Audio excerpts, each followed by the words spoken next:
And so I set a goal to retire by 35. I had no idea how I would do that.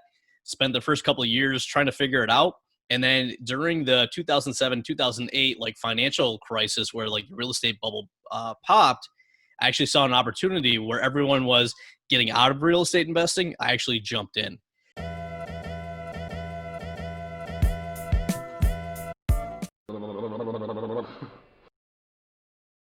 Hello, everybody. Welcome to the Strategy Show. I'm super pumped to have here with me Tom Sylvester, super experienced entrepreneur and advisors to thousands of entrepreneurs worldwide that especially now need advice more than ever. Hi, Tom.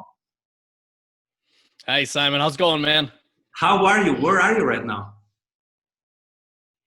So I'm in Rochester, New York, which basically at the time of this recording, our whole state is on shutdown.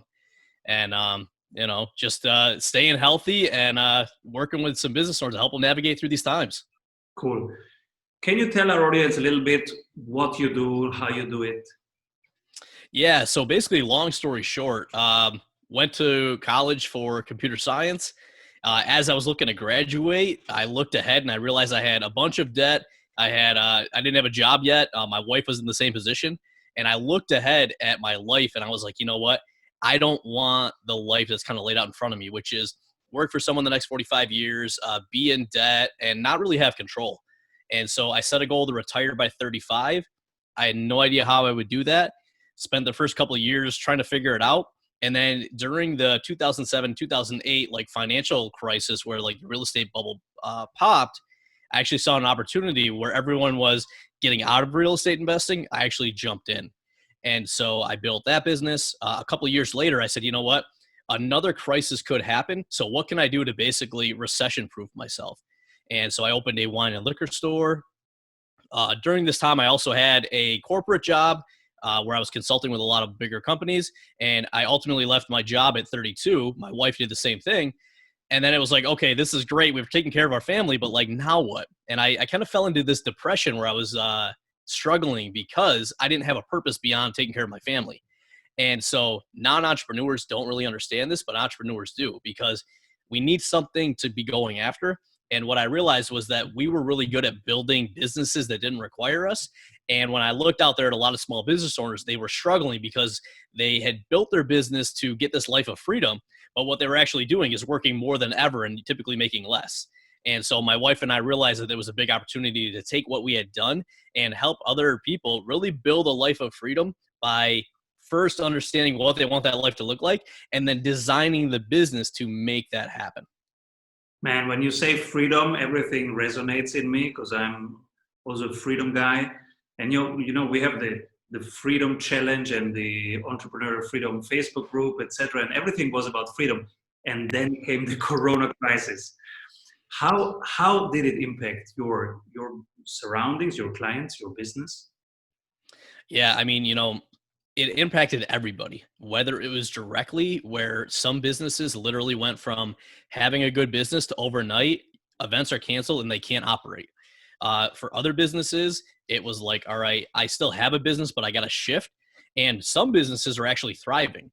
And so like going back to our businesses, our wine and liquor store is actually thriving during this time.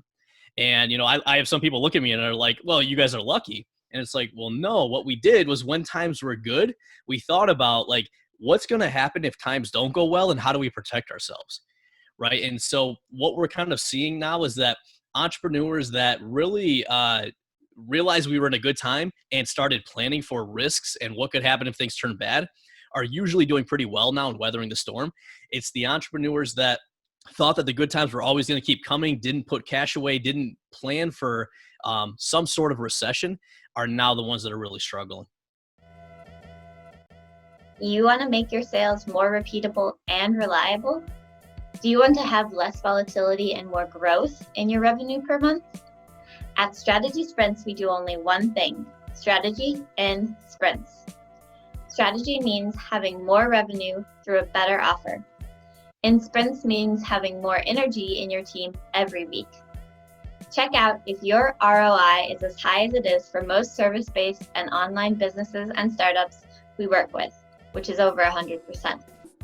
You can see it in just 15 minutes by going to strategysprints.com/sales and completing our online exercise to know what your ROI would be with our accelerator program. We are ready to sprint. Are you? Let's dig deeper there. So what are the things that now we need to consider? 'Cause now we are all alert, but we will forget in the new normal, we will forget and then maybe not manage so that we can manage all weathers. What are the key things that you say entrepreneurs should really look for in order to stay weather resistant? Yeah, well, I think one of the most important things, and we've talked about this before kind of the recession hit, and it's still more relevant now than ever, really taking a step back and connecting with your vision. It's like, what do you want your life to look like? What's truly important to you?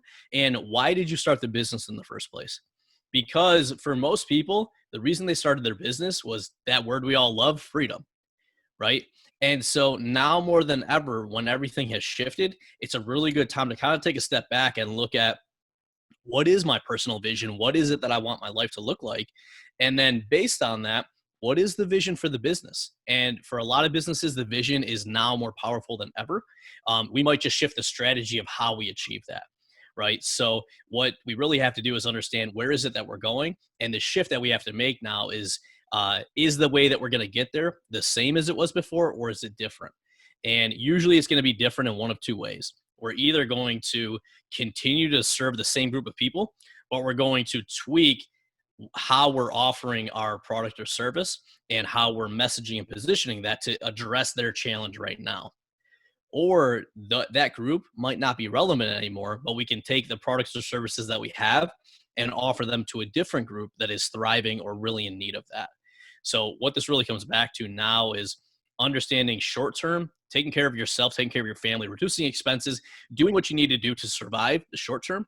But there's a huge opportunity that a lot of businesses are missing out on to really say, this is like, there's going to be a huge shift coming forward, and a lot of businesses are going to fail, but the ones that can weather this can really look to come out of this thriving and set themselves up for success, gain a whole new audience, get access to really good people that maybe weren't available before.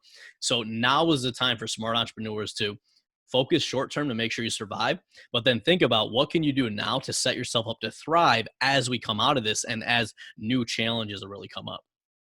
What about hiring and building a great team versus being a solopreneur, which also is quite good, and it's quite successful. It's quite possible right now with technologies. And so, should we hire less? What's your take if you're a small company? Yeah, so it comes down to a couple factors. One is just how much cash you have. So if you have extra cash because you've been putting it away and you've got a long runway, now is an excellent time to hire if you've got a demand for it, because more people than ever are looking for work. And depending on what country you're in, there's different packages that are actually there to support you that can actually fund some of that. So it can be a really good time to hire. But what it always comes back to is the vision, right? So one of the things that I always talk to people about is like, when you're trying to figure out like how big to grow your business, we want to go back to like, how much money do you want to be taking out of it? And what does that business have to look like to support your lifestyle? And so for some people, it might be keeping the business smaller. Maybe a $500,000 business or $1 million business is going to allow you to live the lifestyle you want. Maybe you're not working a ton. You're able to take enough money out, and that's good for you. For other people, depending on their lifestyle and some of their goals, maybe they need to build a $5 million business. So what it really comes down to is, what is it you're trying to achieve personally? And then what does the business have to look like in order to do that? Beautiful. Did you see some entrepreneurs who were happier before when doing less money? Like, for example, they were doing 600,000, but they had a great life. And then they built a company and now they make 2 millions, but are miserable. Oh, 100%. It was one company I work with that just stands out. Uh, they thought their goal was to just keep getting bigger, keep getting bigger. And so they ended up getting to, I think like 5.2 million they did in 1 year. And their staff went from like 15 people up to like 52. And then they ended up losing about 250,000 that year. So they had a lot more complexity. They ended up losing money, and then one of their big contracts got canceled, and they had to lay like 30 people off. And I basically went back to them and said, all right, well, so one, let's kind of learn from this. But two, a big lesson here is that you guys could do a lot less work and have a lot less complicated business and actually make more money than what you're trying to do now, which is to scale to because you feel like you need to scale rather than like building the right size business to support your goals. Beautiful. We all know that working in sprints is better, but how do we know what we should work on? You're in luck because we have a 15-minute exercise that will give you complete clarity on where to take your project next.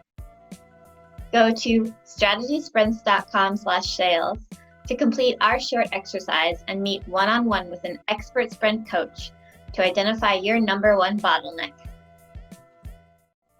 Hey everyone, I hope you enjoyed that episode of The Strategy Show. Make sure to like this video below and subscribe so that you can stay up to date with every episode of The Strategy Show. Get daily CEO tips from CEOs for CEOs.